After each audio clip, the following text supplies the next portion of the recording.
Hello बच्चों, how are you and I hope all you are well. So बच्चों, आज हम स्टार्ट करते हैं magnetic effect of current, that is chapter 4 from NCERT. So it is a quite interesting chapter और chapter 4, 5 and 6 are very correlated, just like chapter 1, 2, 3। जैसा chapter 1, 2, 3 correlated है, वैसे ही chapter 4, 5, 6 और कोरिलेटेड है। Then chapter 7 and 8 and so on, right. So हम magnetic effect of current पढ़ेंगे, जो कि बेसिकली मूविंग चार्ज की कहानी है। जैसे हमने चैप्टर 1 में स्टैटिक चार्ज के बारे में डिस्कस करा था, ऐसे ही चैप्टर 4 में हम मूविंग चार्ज के बारे में डिस्कस करेंगे, राइट। सो एक साइंटिस्ट थे बच्चों, ओरेस्टेड ने क्या देखा, एक दिन वो अपने टेबल पे एक्सपेरिमेंट कर रहे थे और उनकी टेबल, सपोज ये एक सर्किट है, उन्होंने एक सर्किट लिया हुआ है and this is ammeter, this is voltmeter and this is battery and this is key, right. So वो अपने टेबल पे एक्सपेरिमेंट कर रहे थे एक सर्किट के साथ, और उनकी टेबल में एक कॉर्नर पे रखा हुआ था मैग्नेटिक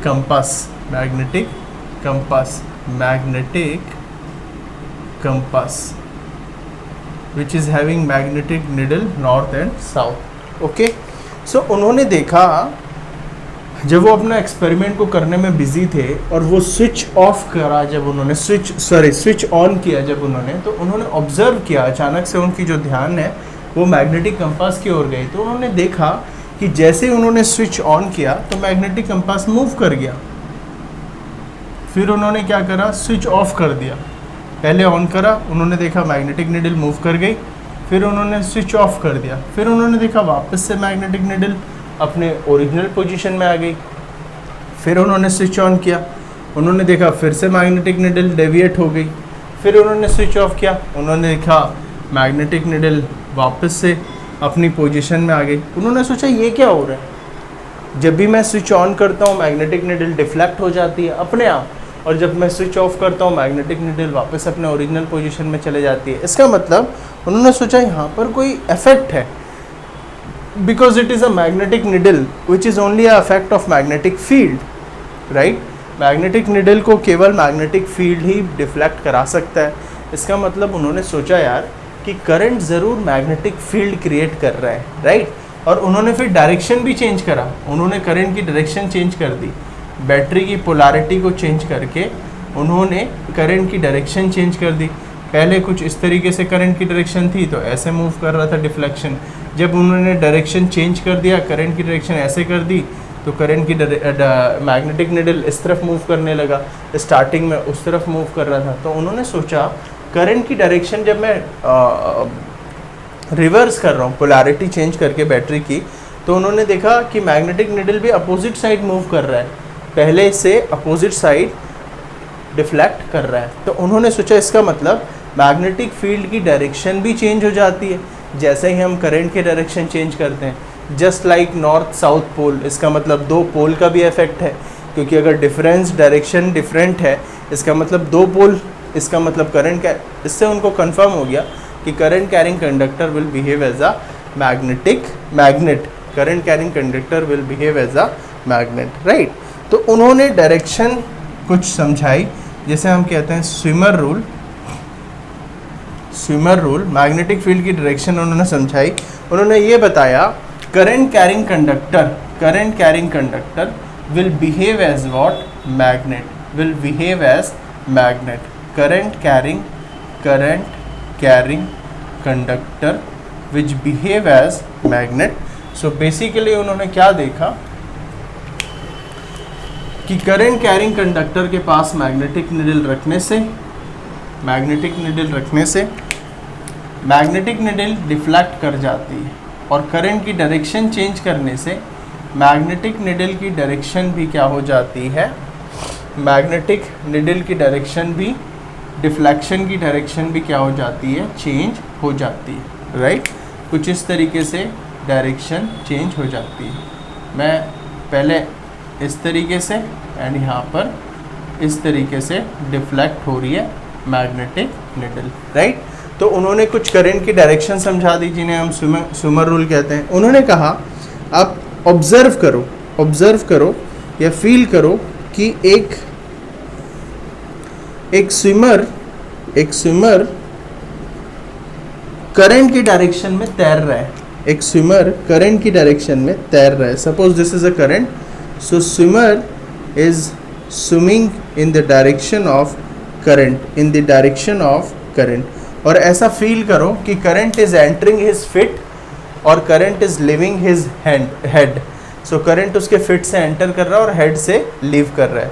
तो उन्होंने इस तरीके से एजम्पशन बताई कि let a swimmer is swimming in a direction of current such that current is entering his feet and leaving his head, right? So अगर इसके नीचे, उस स्विमर के नीचे, अगर ये स्विमर तैर रहा है उसके नीचे हम मैग्नेटिक निडल रख दें, so the deflection of magnetic needle is always towards his left hand, towards his left hand, towards his left right. तो फॉर एग्जाम्पल अगर इस तरीके से मैग्नेटिक नीडल रखी हुई है और स्विमर ऐसे तैर रहा है तो स्विमर का लेफ्ट हैंड इस तरफ होगा बच्चों. तो स्विमर का लेफ्ट अगर इस तरफ है तो magnetic needle will deflect like this direction, इस डायरेक्शन में डिफ्लेक्ट करेगी टुवर्ड्स लेफ्ट हैंड. और अगर स्विमर इस तरीके से तैर रहा है तो मैग्नेटिक नीडल, क्योंकि स्विमर का left hand now will be on this side, so now the magnetic needle will deflect like in this side. Clear है? बहुत इजी है. तो ये हमें याद रखना है, मैग्नेटिक फील्ड की direction below current carrying wire, below current carrying wire by swimmer rule, right. So assume a swimmer is swimming in direction of current such that current entering his feet and leaving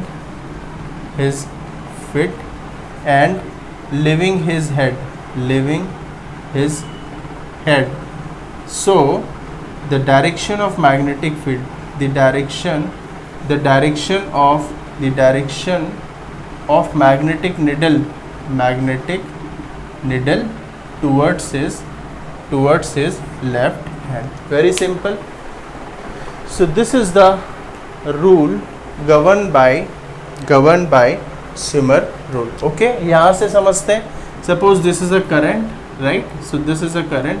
So अगर वो इस तरीके से तैर रहा है तो इस तरह से तैर रहा है तो लेफ्ट हैंड इस साइड होगी, राइट हैंड इस साइड, तो लेफ्ट की ओर मूव करेगा. और करंट इस तरीके से, मतलब man like this one, so left hand will this one, right hand this one, so towards left, तो it will move towards left. So this is the basic idea about the magnetic field.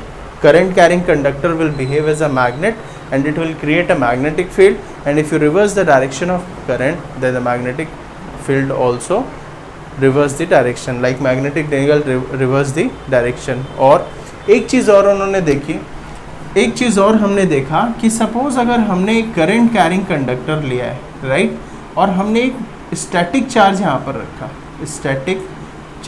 पर रखा, तो हमने देखा there is no effect on this static charge. इस static charge में कोई फ़र्क नहीं पड़ता, it will as it is, right. लेकिन जब उन्होंने इसे मूव करा दिया, एक मूविंग चार्ज लिया, तो उन्होंने देखा moving charge will turn like this one, इसका मतलब मूविंग चार्ज में एक फोर्स ज़रूर लग रहा है यहाँ पर, इस वजह से मूविंग चार्ज अपनी डायरेक्शन को चेंज कर रहा है. कौन सा फोर्स होगा? Obviously it is not electric force. Why? अगर इलेक्ट्रिक फोर्स होती तो स्टैटिक चार्ज में भी एप्लीकेबल होती, बट हमने देखा static charge is not changing any position, it is here only. और हमने ऑब्जर्व किया कि मूविंग चार्ज ऑटोमेटिकली डेविएट कर रहा है अपने पाथ से, इसका मतलब उस पर एक फोर्स लग रहा है. So here which force will there? Magnetic force. यहाँ पर बच्चों कौन सी फोर्स होगी? Magnetic force. वेरी सिंपल, क्योंकि करंट कैरिंग कंडक्टर कौन सी चीज़ प्रोड्यूस करता है? Magnetic field. तो मैग्नेटिक फील्ड पे जब कोई चार्ज मूव करता है, so it will experience moving magnetic force. Magnetic force, right. So हमें दो चीज़ों के बारे में पढ़ना है, मैग्नेटिक फोर्स और मैग्नेटिक फील्ड, राइट। आई होप आपको समझ में आया magnetic field. If any doubt you can ask me on a comment box. So magnetic field and magnetic force. So अगर हम यहाँ से ध्यान से देखें यहाँ पर, तो हमें दो चीज़ों की स्टडी करनी है, magnetic field, magnetic force. Magnetic field because it is a vector quantity,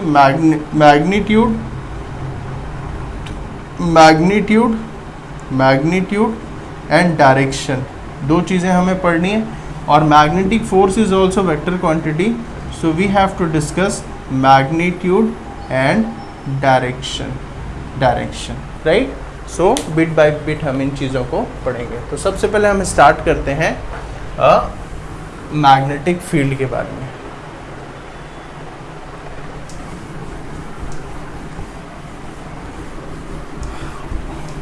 एक दो साइंटिस्ट थे, बायोट और सैवर्ट, उन्होंने मैग्नेटिक फील्ड की वैल्यू के बारे में जानने की कोशिश करी। तो उन्होंने ऑब्जर्व किया बायो सावर्ट्स लॉ। दो साइंटिस्ट थे, बायोट और सावर्ट्स, उन्होंने ऑब्जर्व किया कि अगर एक करंट कैरिंग कंडक्टर है, उन्होंने एक छोटा सा एलिमेंट ले लिया, स्मॉल एलिमेंट लिया, और उन्होंने बताया कि अगर एक स्मॉल एलिमेंट है, ideal small element of wire carrying current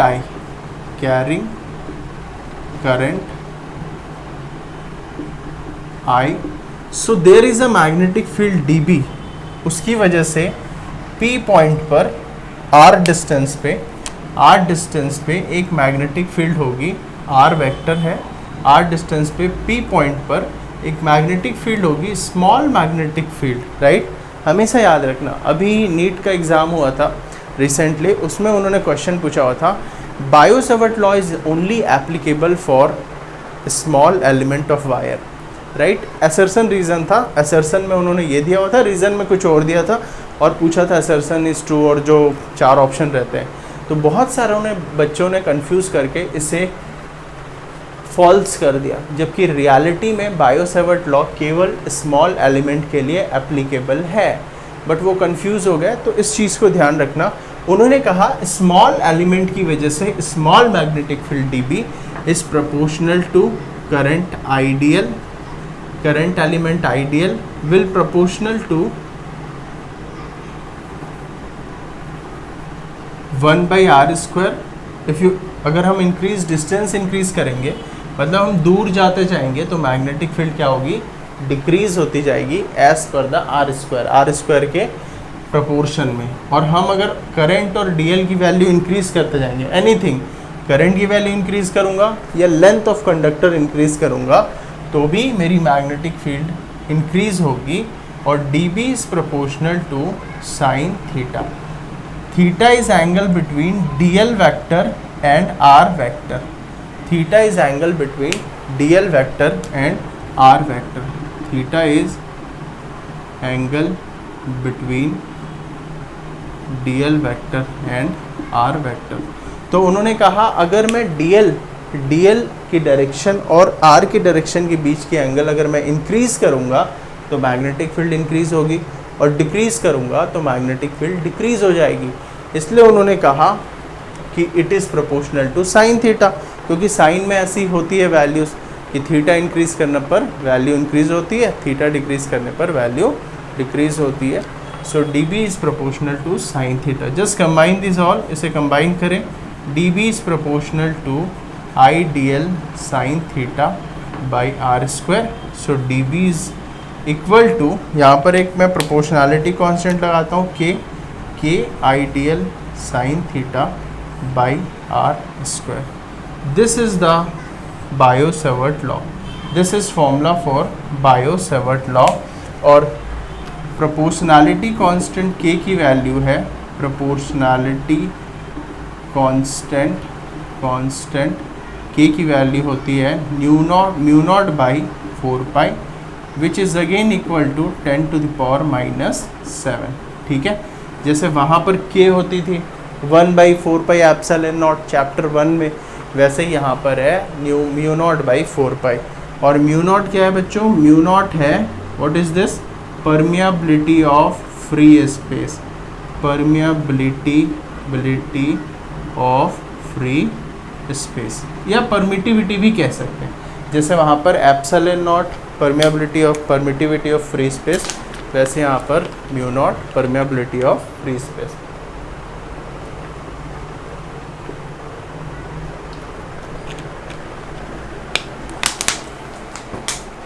so उन्होंने कहा this is the net magnetic field, K की value mu naught by 4 therefore dB is equal to mu naught by 4 I D L sine theta by R square. This is magnitude of magnetic field, magnitude of magnetic field.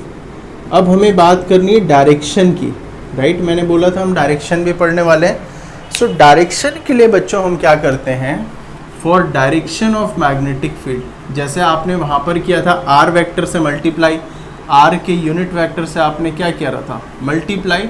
उसी तरीके से यहाँ पर भी हम R vector से multiply करेंगे for direction. So for direction of magnetic field dB is equal to mu naught by 4 I D L sine theta by R square. और यहाँ पर हम बच्चों क्या मल्टीप्लाई करेंगे? R cap, unit vector of R for direction, right? और आपको पता है what is the formula for unit vector? R vector by R mod. So just write this one. So dB is equal to mu naught by 4 I D L sine theta R vector by R cube. और here we have D L R sine theta, इस जगह पर देखें तो we know it is equal to D L cross R vector. ये हो जाएगा बच्चों, क्यों? क्योंकि हम जानते हैं A cross B is equal to A B sine theta. So यहाँ पर D L R sine theta will be D L cross R. तो what I can write here? D B is equal to mu naught by 4 I D L cross R by R cube. This is the vector form of Coulomb's law, sorry, vector form of Biot-Savart law, vector form of Biot-Savart law। ये direction भी बताता है magnitude के साथ साथ। And this is scalar form of Biot-Savart law। ये केवल क्या बताता है बच्चों? ये केवल बताता है मैग्नीट्यूड, राइट? सो डायरेक्शन हम कैसे देखेंगे? dB की डायरेक्शन के लिए हम देखेंगे dl cross r, dl cross r। इस डायरेक्शन को देखने के लिए हमारे पास दो रूल हैं, right hand thumb rule, right thumb rule, thumb rule, thumb rule and second thumb rule, और we can call it curl rule.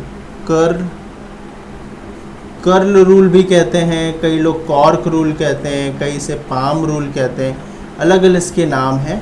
और second we have Fleming right hand rule, Fleming right hand rule, Fleming right hand rule. ये दो technique हैं जिससे हम direction find out करते हैं। तो आई होप आपको समझ में आया ये चीज़। सो स्क्रीनशॉट ले लें, फिर हम आगे बढ़ते हैं, डायरेक्शन की स्टडी करते हैं। फाइन। सो अब हम डायरेक्शन देखेंगे मैग्नेटिक फील्ड की, क्योंकि डायरेक्शन बहुत इंपॉर्टेंट है। जब भी हमें मैग्नेटिक फील्ड की वैल्यू फाइंड आउट करने को देगा एग्ज़ाम में, न्यूमेरिकल में, उस वक्त हमें डायरेक्शन भी फाइंड आउट करनी होगी, नेट मैग्नेटिक फील्ड में भी और इंडिविजुअल मैग्नेटिक फील्ड में भी, राइट? सो डायरेक्शन के लिए मैंने बताया फर्स्ट रूल है थंब रूल, थंब रूल। सो आपको क्या करना है? अपने पाम को ओपन करना है dl क्रॉस r। किस डायरेक्शन में? palm will in the direction of palm will in the direction of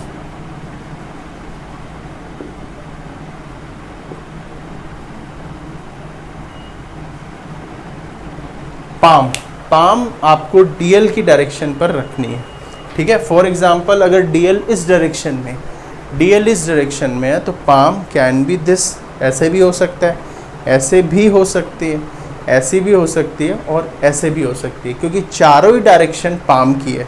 palm ऐसे भी हो सकती है, इस तरीके से भी, इस तरीके से भी और इस तरीके से भी, राइट, चारों डायरेक्शन हो सकती है। सो पाम को हमें रखना है DL वेक्टर की तरफ, कर्ल हमें करना है R वेक्टर की तरफ। Palm first then curl in the R vector. Suppose अगर इस तरफ R वेक्टर और इस तरफ DL, सो DL R तरफ curl, you have to curl your palm और thumb will be the direction of magnetic field. Suppose नीचे की ओर R है तो DL cross R, this will thumb, so curl will be towards R vector और thumb क्या देगा बच्चों, मैग्नेटिक फील्ड, ठीक है। फिर से पाम DL की तरफ, कर्ल R की तरफ करना है। अगर नीचे R है तो ऐसे, अगर ऊपर R है तो DL क्रॉस R, इस तरफ R है तो DL क्रॉस R, इस तरफ R है तो DL cross R, and thumb will be the direction of magnetic field, right. So let do some example number 1। Suppose this is a current carrying conductor और मुझे P point पे magnetic field की direction बतानी है। अच्छा, एक चीज़ ध्यान रखेंगे, DL की डायरेक्शन हमें डिसाइड करनी है करंट को देख के। करंट जिस तरफ होगा DL उस तरफ ही होगी, क्योंकि एक करंट कैरिंग कंडक्टर की डायरेक्शन किधर हो सकती है, DL तो दोनों तरफ हो सकता है, इस तरफ भी और इस तरफ भी बच्चों, क्योंकि length of wire, but current की डायरेक्शन हमें बताएगी कि DL किस तरफ है। अगर इस तरफ करंट की डायरेक्शन होगी तो DL will be in this direction, right. So this is a current in a wire AB और हमें P पॉइंट पर मैग्नेटिक फील्ड की डायरेक्शन बतानी है। तो सबसे पहले आप क्या करना, R वेक्टर बना लेना। R वेक्टर किस तरफ होगी बच्चों, towards P, towards point P। This is R vector and this is DL vector towards I। अब आपको डायरेक्शन बतानी है P पॉइंट पर, राइट। सो DL किस तरफ है, A to B, so this is DL और नीचे की तरफ है R, so cross R, curl towards R, DL cross R is equal to B। अंदर की ओर B की डायरेक्शन होगी towards the plane of paper, towards the plane of paper, plane of paper, या यूं कहें इनवर्ट्स, या यूं कहें इनवर्ट्स, राइट। और इसको हम क्रॉस से शो करते हैं, याद रखना, right, left, upward, downward, cross and dot. ये हमारे टोटल 6 डायरेक्शन होते हैं, front, back, upward, downward, left, right, right. तो फ्रंट को मतलब outwards and left inwards, inwards, that is back, that is inward और towards the plane of paper, right. So cross से अंदर की ओर, डॉट से बाहर की ओर। So this is the direction. Let it the another example number 2। Suppose एक करंट कैरिंग वायर इस तरीके से रखी हुई है, this is a carry current I, और मुझे P पॉइंट पर मैग्नेटिक फील्ड बतानी है। तो सबसे पहले R बना लेते हैं, R की डायरेक्शन P की तरफ होगी, सो दिस इज R वेक्टर, और हमें बतानी है P पॉइंट पर B की डायरेक्शन। सो DL के तरफ पाम, DL और R किस तरफ है बच्चों, इस तरफ। तो हमें अपना पाम टर्न करना पड़ेगा, क्योंकि पाम तो ऐसे भी ऊपर है और ऐसे भी ऊपर है, राइट। तो पाम इस तरीके से कर लेते हैं, DL क्रॉस R, R की तरफ कर्ल, बाहर की ओर magnetic field. So at this point outwards, outwards will be magnetic field, outwards will be magnetic field. Third example देखते हैं। फॉर एग्जाम्पल मैंने एक ऐसा करंट कैरिंग कंडक्टर लिया, इसका मतलब क्या है, अंदर की ओर करंट जा रही है। एक वायर ऐसे रखा हुआ है और वायर ऐसे रखी हुई है और वायर के अंदर ऐसे करंट जा रही है। तो 2D में तो ऐसे ही बन सकता है ऑब्वियसली, या आप इसे ऐसे भी बना सकते हैं। you can draw this like this one also. This is the wire from north to south, और हमें इसके नीचे बतानी है magnetic field. This is a wire which carry A current इस तरफ, और हमें इसके नीचे r डिस्टेंस पर मैग्नेटिक फील्ड बतानी है, इससे नीचे. तो एक काम करते हैं, r डायरेक्शन है, दिस इज़ r डायरेक्शन, और p पॉइंट पर मैग्नेटिक फील्ड. सो अंदर की ओर, right, north east west south west. So इस तरफ करंट dl क्रॉस r, इस तरफ magnetic field. So magnetic field will be in this direction left और इन दिस डायरेक्शन लेफ्ट. और यूँ कहें west to east, right. Let it be north east south west. So if current is north to south, magnetic field is west to east direction. I hope ये clear होगा. अगर आपको इसमें कोई problem आती है तो दूसरा जो हमारा रूल है वो है right hand rule, rule number 2. तो कोई भी एक रूल आप यूज़ करेंगे, रूल नंबर 1 और रूल नंबर 2. रूल नंबर 2 क्या है बच्चों? अपने राइट हैंड को इस तरीके से स्ट्रेच कर लीजिए, इस तरीके से. You have to stretch your right hand like this one. This is your fore finger. This is your middle finger, and this is your thumb, right. so इस तरीके से स्ट्रेच कर लें. तीनों फिंगर के बीच, थंब और दोनों फिंगर के बीच 90 डिग्री एंगल होनी चाहिए. सो this is also 90 degree, this is also 90 degree. आपको अपने 4 फिंगर को रखना है किस डायरेक्शन पे? आइडियल की डायरेक्शन पे, और मिडिल फिंगर को हमें रखना है आर की डायरेक्शन पे, और thumb will give you magnetic field direction. ठीक है. सो डीएल की तरफ, आइडियल की तरफ 4 finger, middle finger towards R, thumb will give you the direction of magnetic field. तो इसमें ट्राई करते हैं. ऐसे मैंने अपने हाथ को रख लिया. अब देखो ध्यान से, डीएल है A to B, this is DL. Downward है middle finger, that is R. So thumb is inward. See, thumb is inward. DL cross R, thumb is inward. यहाँ पर देख लेते हैं, डीएल ऊपर की तरफ, R right, so thumb is outward, magnetic field outward. यहाँ पर देख लेते हैं, डीएल अंदर की ओर, आर नीचे की ओर, सो लेफ्ट की ओर मैग्नेटिक फील्ड, राइट. तो इस तरीके से हम डायरेक्शन दोनों रूल से यूज़ कर सकते हैं. आई होप आपको क्लियर हो गया. So you can take a screenshot, then will move to.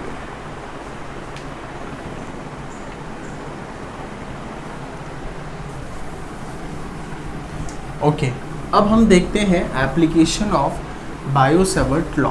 Bio-Savart law के 2 एप्लीकेशन हैं, जिसमें से प्राइमरली एक एप्लीकेशन 2-3 साल पहले सीबीएसई के सिलेबस से हटा दिया गया है. तो वो जनरली सिलेबस मतलब एग्ज़ाम में नहीं आता, बट मैं आपको दोनों ही डेरिवेशन बताऊंगा, दोनों ही एप्लीकेशन बताऊंगा, राइट. सो फर्स्ट है application of Biot Savart law. Application of Biot Savart law. ठीक है बच्चों. So first application to find magnetic field,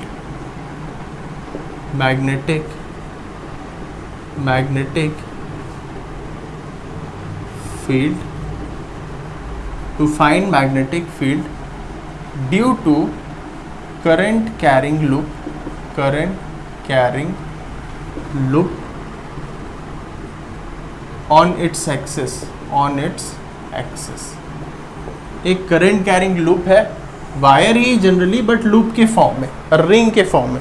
जैसे हमने चैप्टर 1 में डेरिवेशन करी थी रिंग ऑफ चार्ज के लिए मैग्नेटिक फील्ड. आपको ध्यान होगा कुछ इस तरीके से डायग्राम था, ring of charge, right, ring of charge, और हमें इसकी एक्सिस पर पी पॉइंट पर मैग्नेटिक फील्ड फाइंड आउट करना था.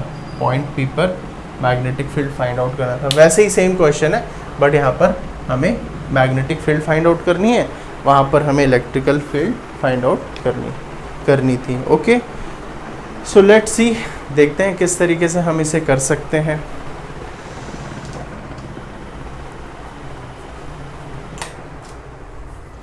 So first the number 1 step is, मैं इस डिस्टेंस को x ले लेता हूँ, ठीक है, और इस डिस्टेंस को मैं ले लेता हूँ, late it B r। r is the radius of loop, radius of loop. और ये लूप ऐसे रखा हुआ है, ध्यान रखना, ऐसे, मतलब ये इसका फ्रंट है और ये इसका बैक है। ऐसे नहीं रखा हुआ है बोर्ड में ऐसे नहीं रखा हुआ है। ऐसे रखना मतलब कौन से प्लेन में रखा हुआ है? अगर सपोज हम ये एक्स वाई जेड प्लेन लेते हैं, एक्स वाई जेड, तो ये रखा हुआ है वाई जेड प्लेन में, मतलब इस वाले दीवार पे ये रखा हुआ है। और ये कहाँ रखा हुआ है? ये रखा हुआ है एक्स वाई प्लेन में, ये एक्स जेड प्लेन में, ये रखा हुआ है बोर्ड पर। This is on board front and this one is on this wall, it means X Z plane. और ये कौन से प्लेन पर रखा हुआ है? Y Z plane. तो आप देख लेना, ये है वाई जेड प्लेन, राइट। तो इस तरीके से हमें एनालाइज करनी है। सो स्टार्ट करते हैं। सबसे पहले मैं इसकी डायरेक्शन बना देता हूँ।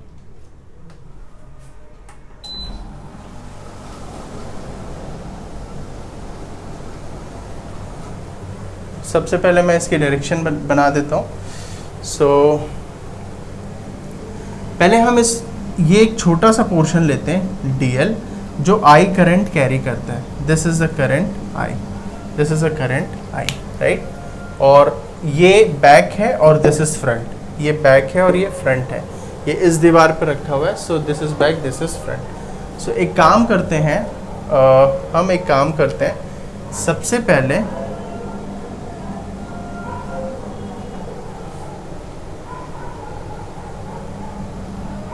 या इसे अगर आप फ्रंट लेना चाहते हो तो इसे फ्रंट ले लो, ये करंट की डायरेक्शन ले लो, कोई प्रॉब्लम नहीं। This is front, this is back, और इसको ऐसे करके रख देते हैं, ठीक है।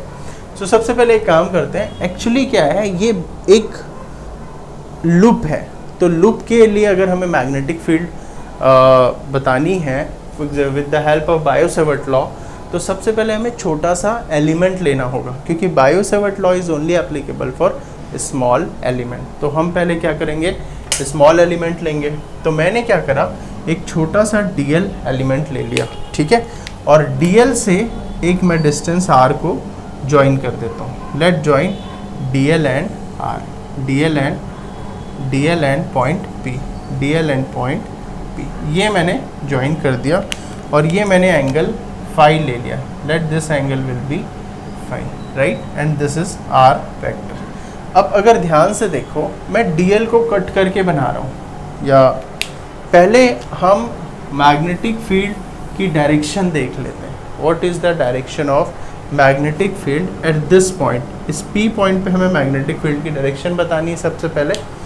तो डायरेक्शन के लिए आप देखो, हम छोटा सा एलिमेंट ले रहे हैं, पूरा लूप नहीं ले रहे हैं। सो छोटा सा एलिमेंट अगर मैं कट करके हटा दूँ यहाँ से, तो इस तरीके से छोटा सा एलिमेंट होगा, लाइक दिस वन। ये वाला जो एलिमेंट है वो बाहर की ओर आता हुआ है, क्योंकि करंट बाहर की डायरेक्शन में,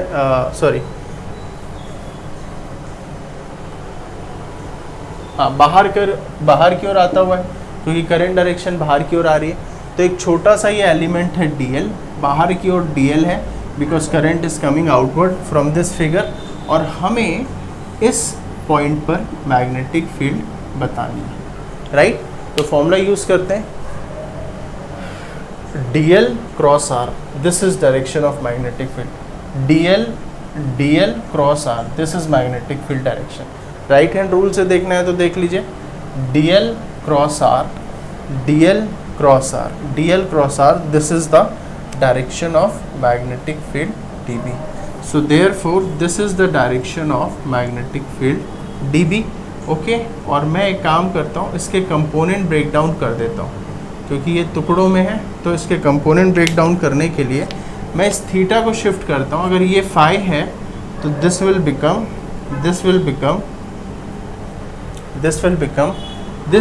दिस इज ऑल्सो फाई। ये भी क्या है बच्चों, फाई, क्योंकि अगर ये फाई है, तो ये क्या होगा 90 माइनस 5, और ये वाला क्या होगा, ये क्या होगा बच्चों 90 माइनस 90, ये this is again 90, so this is 90 minus 90 minus 5, so this will become 5। तो ये वाला एंगल क्या है, दिस एंगल विल 5। अब dB के दो कंपोनेंट ले लेते हैं, dB cos phi, dB cos phi and dB sin phi, this will dB sin phi। इसी तरीके से एक मैं छोटा एलिमेंट और ले लेता हूँ नीचे की तरफ। सो ये मैंने dl एक एलिमेंट लिया और ये मैंने ज्वाइन कर ली length, so this is the length मैंने ज्वाइन कर ली। यहाँ पर मैग्नेटिक फील्ड की डायरेक्शन कैसे होगी, मैग्नेटिक फील्ड की डायरेक्शन होगी कुछ इस तरीके से dB। इसके भी दो पार्ट होंगे because this is also phi vertically opposite angle, dV cos phi and this is dB sin phi, right. इसलिए मैंने देखा मैं इसके दो एलिमेंट ले ले रहा हूँ, हालांकि एलिमेंट तो बहुत सारे हैं, पूरे सर्कल में छोटे छोटे बहुत सारे एलिमेंट हैं, बट मैंने केवल दो एलिमेंट लिया हुआ है, ठीक है। तो आई होप आपको डायरेक्शन क्लियर हो गई होगी। इसको अब मैं मिटा देता हूँ। अगर नहीं समझ में आया तो उसको वापस से वीडियो को देखें प्री पॉज करके, और कोई डाउट है तो you can ask me, right. So अब ध्यान से देखते हैं, अगर हम ध्यान से देखें तो dB sin phi will add up together and dB cos phi will cancel out because equal and opposite। तो ऐसे बहुत सारे dl कंपोनेंट होंगे और dl के दो कंपोनेंट होंगे, dl cos phi, dl sin phi। सारे cos phi वाले कंपोनेंट कैंसिल आउट हो जाएंगे और dB के सारे sin phi वाले कंपोनेंट ऐड हो जाएंगे, कहाँ तक, up to circumference of loop, that is 2 pi r। तो हम इसे लिख लेते हैं dB cos phi dB cos phi component gets cancel out and dB sin phi component added together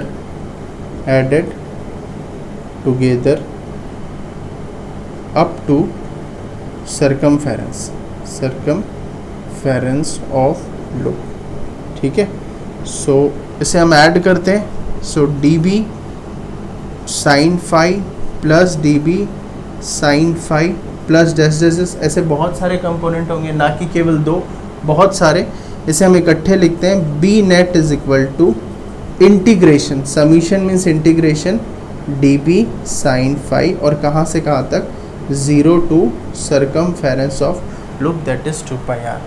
So B net is equal to integration 0 to 2 pi r, और dB की value लिखते हैं। So what is the value of dB, mu naught, मैं dB की अलग से value लिख देता हूँ। dB की वैल्यू क्या है, mu naught by 4 pi I dl sin theta by R square. अब थीटा क्या है बच्चों, angle between dl and r, angle between dl and r। इस केस में dl और r के बीच का एंगल 90 डिग्री है। देखिए ये है dl and this is r, this is r, this is dl, this is r, how much angle, 90 degree. फिर से this is dl and this is r, how much angle, 90 degree between dl and r। सो ये वाला angle क्या है बच्चों, dl और r के बीच, dl और r के बीच एंगल क्या है, 90 degree. So this will become sin 90 is equal to 1 because theta is equal to 90 degree. So dB की वैल्यू लिखना, mu naught by 4 pi I dl by R square into, यहाँ पर और क्या है, sin phi into sin phi, sin theta तो 1 हो गया, sin phi। So now 0 to 2 pi r mu naught by 4 pi I dl by R square. sin phi की value देखते हैं इस ट्राइंगल में, sin phi is equal to perpendicular r by hypotenuse r। So constant चीज़ें बाहर निकाल लें, mu naught by 4 pi constant, i constant, r constant, r cube constant, 0 to 2 pi r and length is variable. So mu naught by 4 pi i r by r cube, इसका differentiation हो जाएगा l, 0 to 2 pi r because integration of D X is equal to X, upper limit minus lower limit. So पहले हम upper limit रखते हैं, I R by R cube into 2πr minus 0, ठीक है, 2πr minus 0। So therefore mu naught by 4π I R by R cube into 2πr, 2π से 4π cancel, 2π से 4π cancel equal to mu naught by 2 I R square by R cube. Are की value put कर देते हैं, what is the value of R here, R is equal to R square plus X square का whole 1/2, Pythagoras theorem, put value.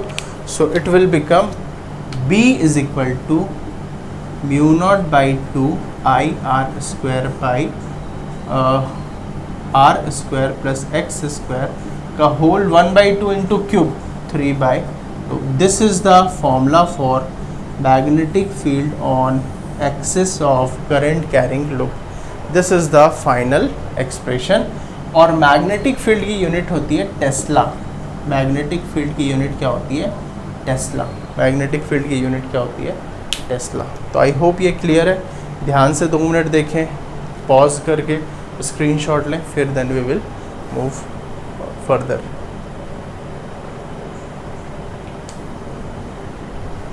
Okay, so next application of अच्छा, इसमें ना हम 1-2 case भी बना लेते हैं, स्पेशल केस भी बना लेते हैं। अगर फॉर एग्जाम्पल मैं बहुत दूर जाता हूँ, फार अवे, अगर मैं बहुत दूर जाता हूँ एक x दूरी पर p पॉइंट पर, मैग्नेटिक फील्ड की वैल्यू क्या है बच्चों, mu naught by 2 I R square by X square plus R square whole 3/2। अगर मैं बहुत दूर जाता हूँ तो x की value very very very greater than r, इसका मतलब x की वैल्यू ऑलमोस्ट इनफाइनाइट, तो देयरफॉर मैग्नेटिक फील्ड की वैल्यू 0। Case one. और अगर मैं बहुत पास आ जाता हूँ, मतलब मैं उठकर आ जाता हूँ सेंटर पर, तो x की वैल्यू 0 हो जाएगी। अगर मैं मूव करते करते सेंटर पर आ जाता हूँ, एट सेंटर, तो सेंटर पर x की वैल्यू क्या हो जाएगी, 0, क्योंकि एक्सिस ख़त्म हो जाएगा। तो वैल्यू पुट करते हैं, mu naught by 2 I R square by 0 plus R square का होल 3/2। 0 को मैं हटा देता हूँ, square cancel, b is equal to mu naught by 2 I R square by R cube, 2 r cancel, b is equal to mu naught by 2 I by R, mu naught I by 2r, ये ठीक है। और अगर मैं ऐसे कई सारे loop एक साथ ले लूँ, पहला लूप लिया, फिर दूसरा लूप लिया, फिर तीसरा लूप लिया, ऐसे करके मैं एक बंच ऑफ लूप ले लूँ जिसमें मैं बहुत सारे वायर लपेट दूँ और उसको असेंबल कर दूँ, इस तरीके से बंच ऑफ वायर ले लूँ, मतलब मैंने n नंबर ऑफ टर्न्स ले लिया, n नंबर ऑफ टर्न्स ले ली मैंने बहुत सारे टर्न्स कर दिए, तो मैग्नेटिक फील्ड की वैल्यू इंक्रीज होते जाती है। एक लूप के लिए b, 2 लूप के लिए 2b, 3 लूप के लिए etcetera 3b and so on. So यहाँ पर हमें if n number of turns will be there, n number of turns, then b is equal to mu naught ni by 2। this is the expression, ठीक है। और अगर मैं, तो इसका मतलब हमने क्या समझा कि एक करंट कैरिंग लूप, उसके सेंटर पर मैग्नेटिक फील्ड की वैल्यू क्या है, मैग्नेटिक फील्ड की वैल्यू है mu naught I by 2π 2r। और अगर n नंबर ऑफ लूप्स हैं तो n मल्टीप्लाई कर देंगे हर जगह, यहाँ पर भी n मल्टीप्लाई कर देंगे अगर n नंबर ऑफ टर्न्स है तो, ठीक है ना। ओके, अच्छा इसकी डायरेक्शन भी होगी ऑब्वियसली मैग्नेटिक फील्ड की सेंटर पर, तो सेंटर पर डायरेक्शन क्या होगी, कर्ल रूल यूज़ करें। सो सेंटर मतलब r दूरी पर, सो dl क्रॉस r बाहर की ओर, सो बाहर की ओर मैग्नेटिक फील्ड होगी आउटवर्ड्स, आउटवर्ड्स अगर डायरेक्शन है, इसका मतलब हमें मैग्नेटिक फील्ड आते हुए दिखेगी, और मैग्नेटिक फील्ड कहाँ से निकलती है? नॉर्थ से. So it will behave as a north pole. It will behave as a north pole. North pole, right. सो इसका मतलब अगर करंट एंटी क्लॉकवाइज है, करंट कैसा है? Current anti clockwise, anti clockwise है, so it will behave as a north pole. और अगर करंट क्लॉकवाइज है, क्लॉकवाइज है, तो डायरेक्शन देखो आप ध्यान से, अंदर की ओर, अंदर की ओर, it means it will behave as a south pole.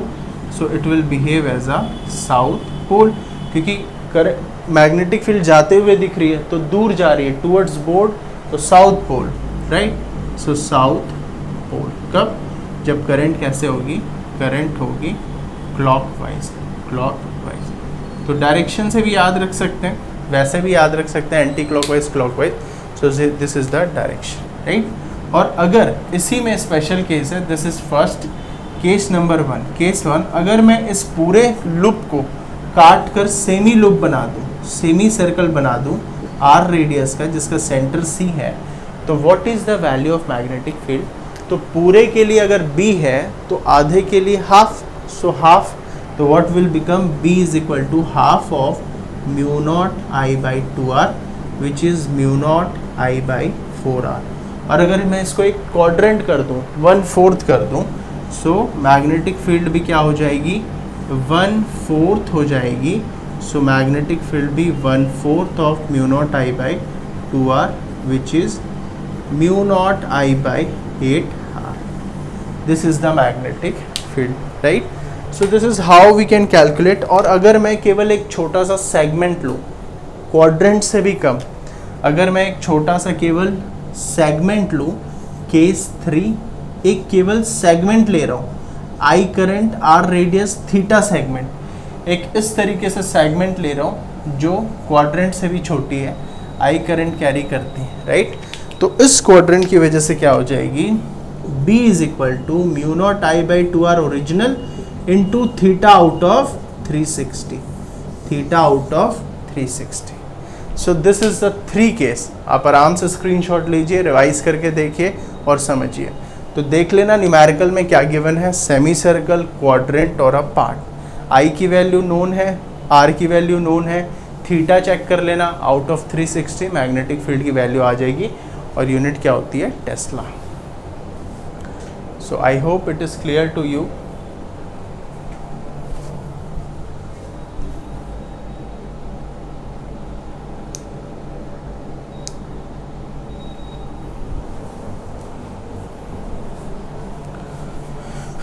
Fine.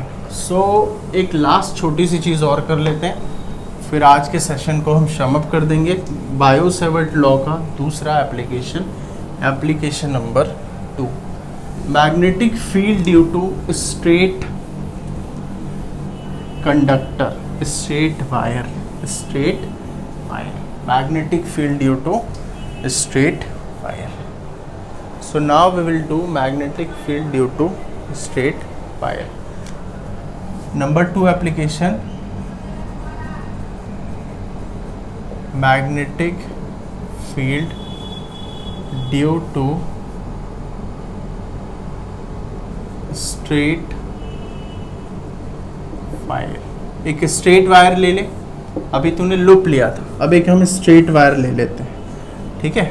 Straight wire ले लेते हैं, थोड़ा ध्यान से समझना, हालांकि सिलेबस से हट गया बट फिर भी आपके.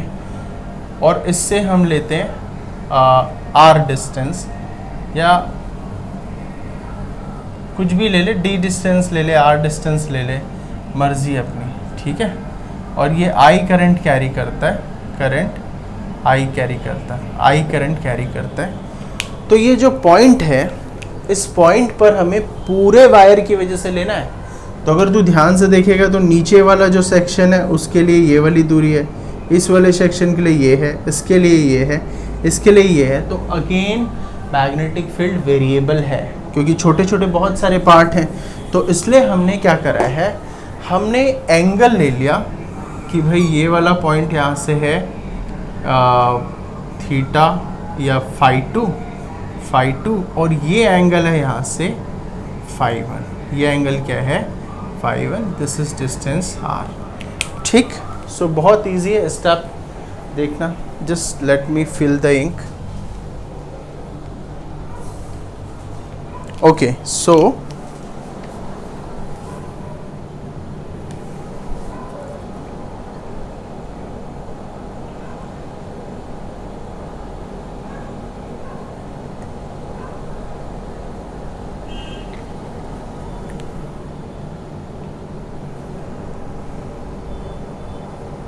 नेक्स्ट क्लास में हम इसके न्यूमेरिकल भी करेंगे काफ़ी, और इसके न्यूमेरिकल्स पर हम कुछ कॉन्सेप्ट को और क्लियर करेंगे। सो दिस इज़ ये। अब क्योंकि ये लेंथ वेरिएबल है, इस पॉइंट P के लिए लेंथ वेरिएबल है, क्योंकि इसके लिए डिस्टेंस कुछ, उसके लिए डिस्टेंस कुछ, और डिस्टेंस एंड ऑल, तो हम एक काम करते हैं, L डिस्टेंस पर एक छोटा सा पार्ट ले लेते हैं DL, और इस पार्ट को मैं एक काम करता हूँ, यहाँ से ज्वाइन कर देता हूँ, और ये वाली डिस्टेंस मैं ले लेता हूँ स्मॉल r, और ये एंगल मैं ले लेता हूँ थीटा, और ये वाला एंगल मैं ले लेता हूँ, सॉरी ये मैं ले लेता हूँ फाई, और ये मैं ले लेता हूँ थीटा, ये मैं एंगल क्या लेता हूँ थीटा।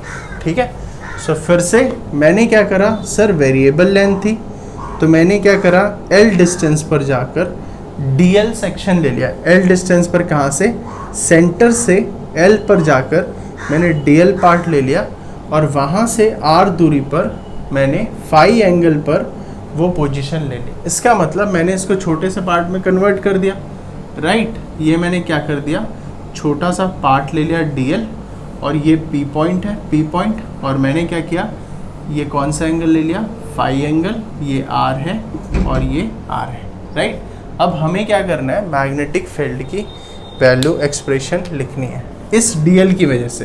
तो बिकॉज बायो-सेवर्ट लॉ केवल किसके लिए एप्लीकेबल है बच्चों, DL के लिए, स्मॉल एलिमेंट के लिए, इसलिए मैंने स्मॉल एलिमेंट ले लिया।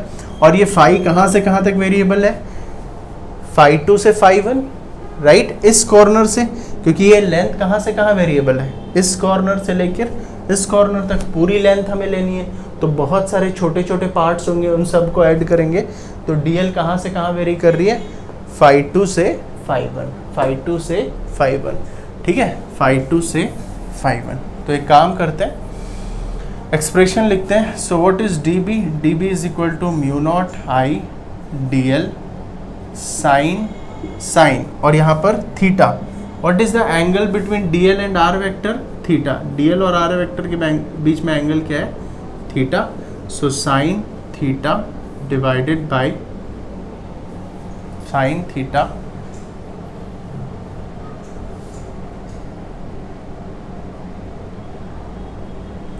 डिवाइडेड बाय R स्क्वायर, ठीक है, sine theta divided by R square. So this is the case.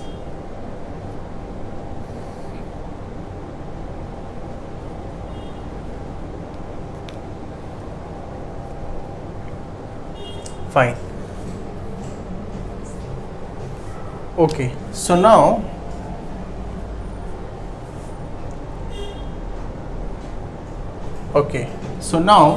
we'll move further. तो स्टार्ट करते हैं करना। What is L? इस ट्राइंगल में ये L है ना, ये L लेंथ है ना, ये तो DL नेग्लिजिबल है, so this is DL and this is L. What is the formula for tan L? tan theta. What is the formula for tan theta? tan phi. What is the formula for tan phi? tan phi is equal to perpendicular क्या है phi के लिए, L by base is R. So tan phi R is equal to L. दोनों side differentiate करना, differentiate both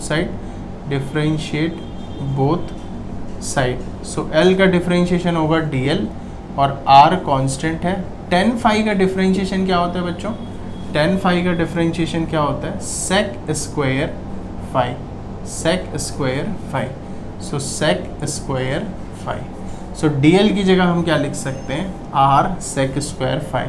so μ0I sec square phi into sine theta divided by R square.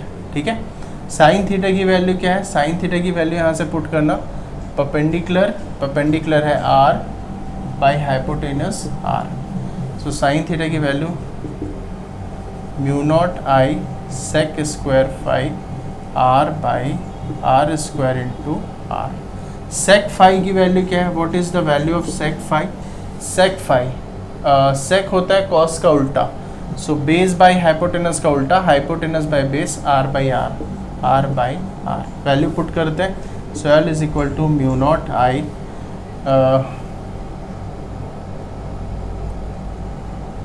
Are square into R by R into R cube, R R cancel, दो R cancel, so L is equal to mu naught I R mu naught I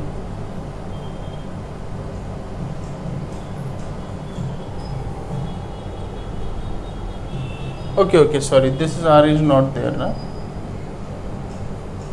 this is r square, sorry, this is r square, so एक r cancel, because sec square है तो r square by r square, so mu naught i and this will become, we have making somewhere different,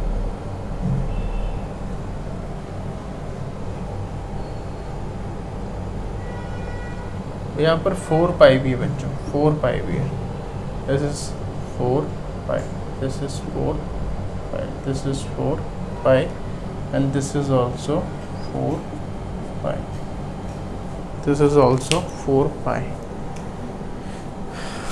okay, so let's check the value.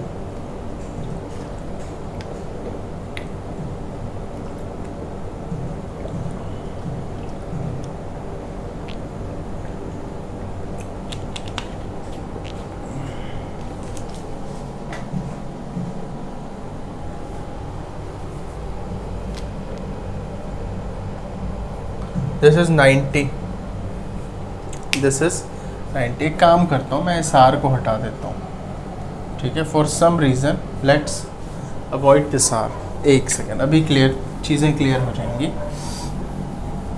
एक second, ठीक है, इतनी चीज़ें तो clear है ना, ठीक है। सो एक काम करते हैं, sec phi is equal to तो है यहाँ पर क्या है, हाइपोटेनस बाई बेस। एक चीज़ और देखिए यहाँ पर, इस एंगल सम प्रॉपर्टी से, एंगल सम प्रॉपर्टी से क्या होता है, थीटा प्लस फाई प्लस 90 is equal to 180 degree, so theta is equal to 90 minus phi. तो एक काम करते हैं, साइन 90 माइनस फाई लिख देता हूँ, and sine 90 minus phi is cos phi, so this is sec square phi by r square into cos phi, right? Now put the value, cos को हम लिख सकते हैं sec, so I and this will become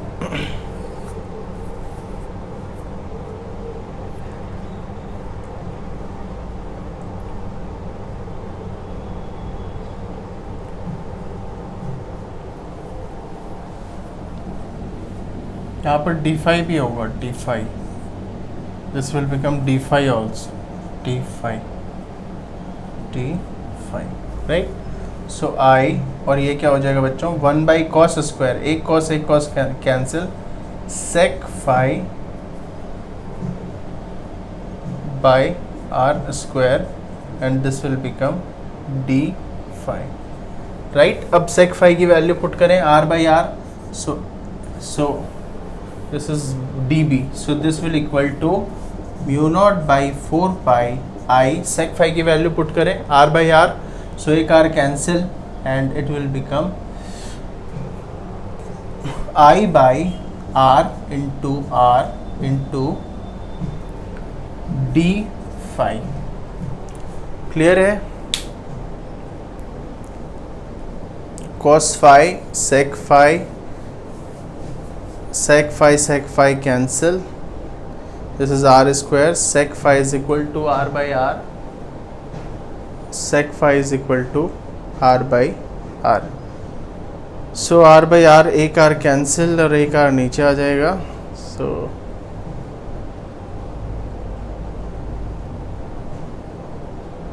we are doing somewhere mistake.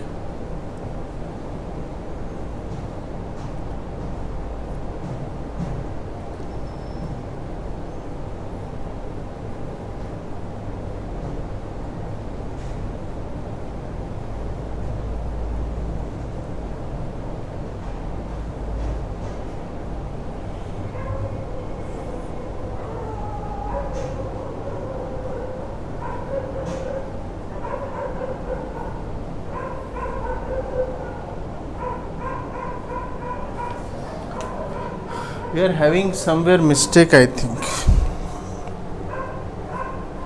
यहाँ पर केवल हमें cos phi मिलना चाहिए।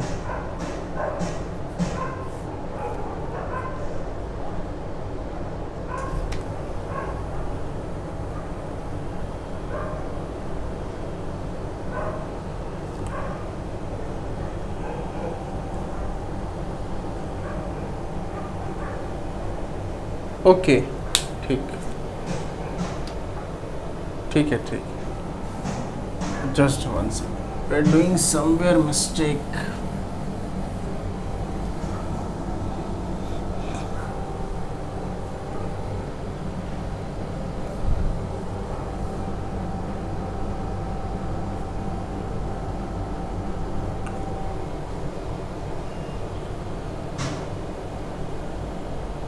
ठीक, यहाँ पर देखना बच्चों, r is equal to r sec phi put करना वैल्यू।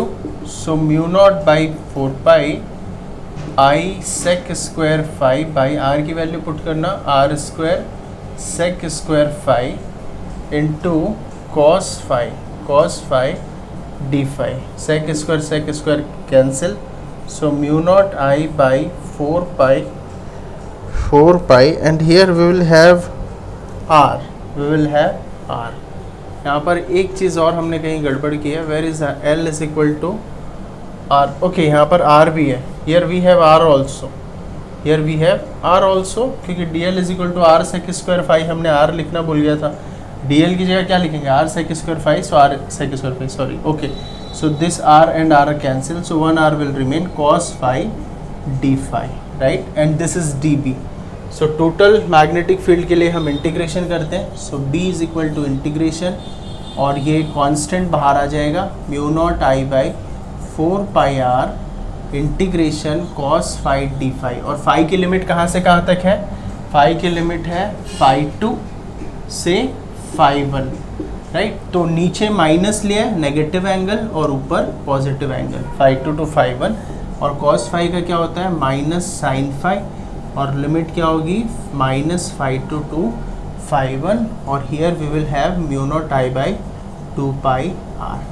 अपर लिमिट माइनस लोअर लिमिट रखेंगे तो फाइनल एक्सप्रेशन भी क्या आ जाएगी, mu naught I by 4 pi r sine phi 1 minus sine phi 2। This is our final expression. ध्यान से देखो, बहुत इजी है। Let's check, if any doubt you can comment on the comment box. Sorry, एक दो जगह ऊपर नीचे हो गई, बट वो ठीक है, क्योंकि हमने यहाँ पर आर भी नहीं लिखा, पहली चीज़, और दूसरा आर को हमें एलिमिनेट करना है। क्योंकि हमेशा देखना बच्चों, जो चीज़ हमने एज्यूम करा है उसे हमें एलिमिनेट करना होता है। ये रूल होता है फिजिक्स का, ठीक है। So this is the final expression, ठीक है। इसमें हम एक स्पेशल केस बना लेते हैं, केस नंबर 1।